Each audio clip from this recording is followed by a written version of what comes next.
¿sí? Estas personas en su modo de vida ya recolectaban los mariscos de los manglares, cazaban a la fauna, sembraban el frijol, el zapallo, el algodón, el mate. Esa era la vida que ellos tenían desde su trabajo, esa era la forma que ellos trabajaban, generaban sus ingresos. Ese era su modo. Ah, ya. A ver, no habían ingresos porque no había un sistema monetario, no había economía. Era como un trueque, me imagino, en ese tiempo. Sí, era un modo de vida totalmente distinto a lo que vivimos ahora.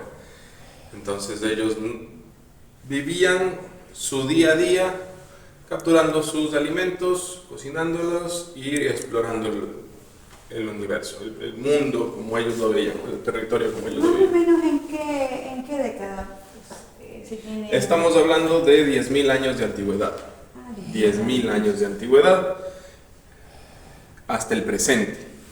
¿Sí? Okay. Si es que quiere tomar el tiempo con el calendario moderno, serían 8.000 años antes de la época común o de la era común, antes de Cristo, que eso ya no se usa, antes de Cristo, después de Cristo, eso no se usa.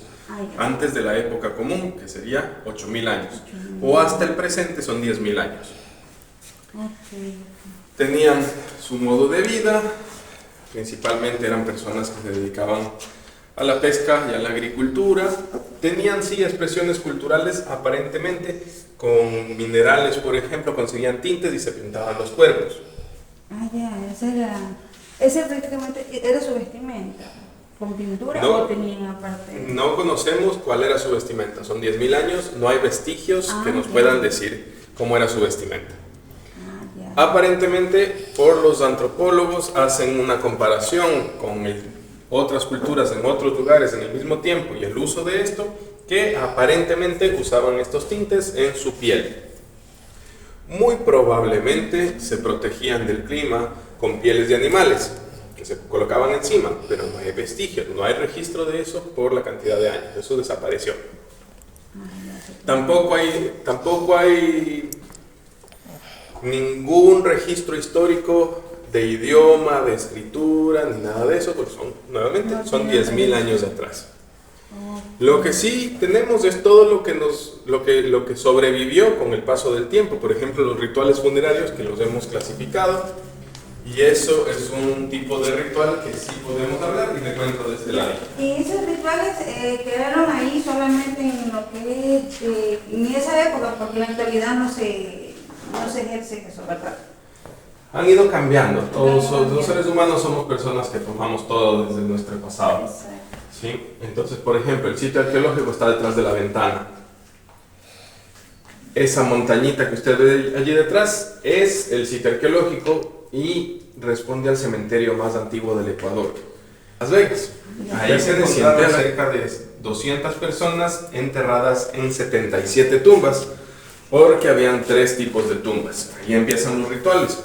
El entierro primario, dentro de su ritual de enterramiento estaban las personas en posición fetal, recogidas sus extremidades, así los despedían. En el entierro secundario estaba una persona acompañada de un fardo funerario. ¿Qué es eso del fardo funerario? Es un paquetito de huesos de otra persona.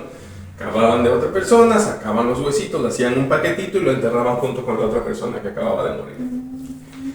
Y otro tipo de entierro era el masivo, que consistía en sacar los esqueletos, las osamentas de distintas tumbas y colocarlas todas juntas en una sola.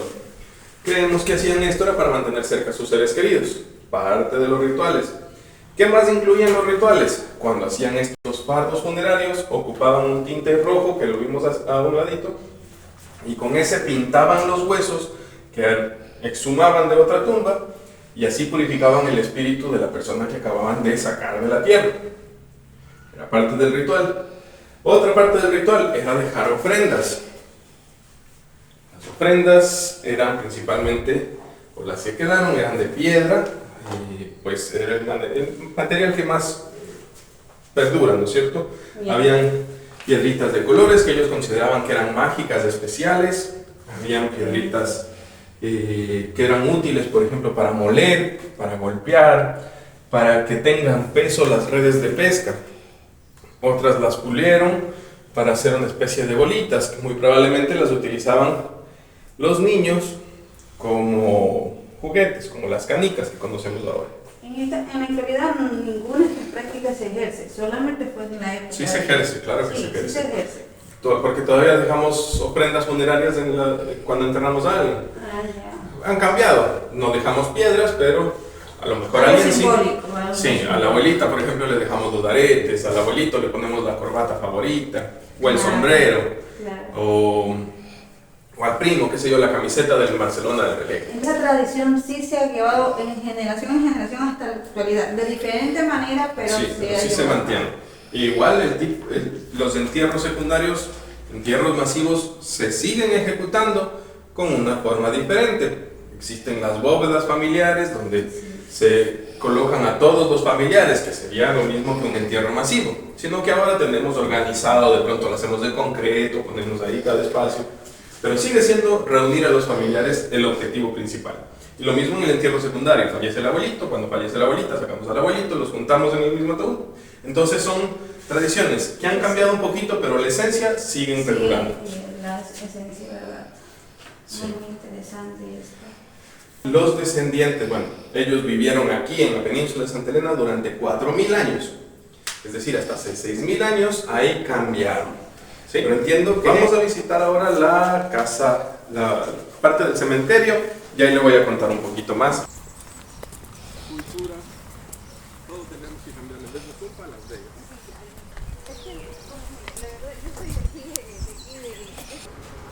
Para contarle un poquito más, tenemos aquí una tumba real original de Vegas. Se la trata de un entierro primario que nos da muchas luces de cómo era su vida y cómo era su relación con la muerte, que es algo importante que deberíamos rescatar. Siempre los latinos, los ecuatorianos tenemos un apego especial con nuestros seres queridos que ya no están, y eso considero que se debe mantener. En este caso, en esta tumba decidieron sus familiares del señor que vemos aquí en posición fetal mirando hacia la pared, decidieron dejarle algunas ofrendas, por ejemplo esta piedrita redondeada en los pies y esa caracola. La piedrita redondeada quiere decir que es una piedra de río. Se tomaron la molestia de ir hasta el río y traérsela hasta acá. ¿Por qué? Porque seguramente su vida se desenvolvía a orillas de los ríos, por la facilidad del agua principalmente.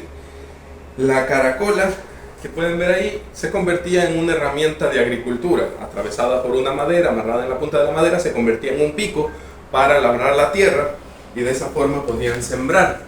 Entonces, esos dos elementos, aparte de los demás que fueron ofrendas, esos dos elementos nos demuestran que muy probablemente este señor fue uno de los primeros agricultores. Entonces, esa es su herramienta, la herramienta con la que él trabajaba. Exactamente. En las fotografías observamos igual piedras redondeadas, caracolas, igual esta está muy desgastada por el trabajo arduo que tuvo esta mujer con su herramienta para trabajar la tierra. En estos casos también trabajaban las caracolas marinas, las cortaban y las convertían en platos para poder servirse los alimentos. Era todo muy recursivo. Aquí vemos una fotografía de un entierro masivo. Hay 37 personas, 37 piedritas, una por cada uno de ellos. Y algo que, por ejemplo, se mantiene hasta el día de hoy. Todavía consideramos que hay piedras especiales que nos protegen.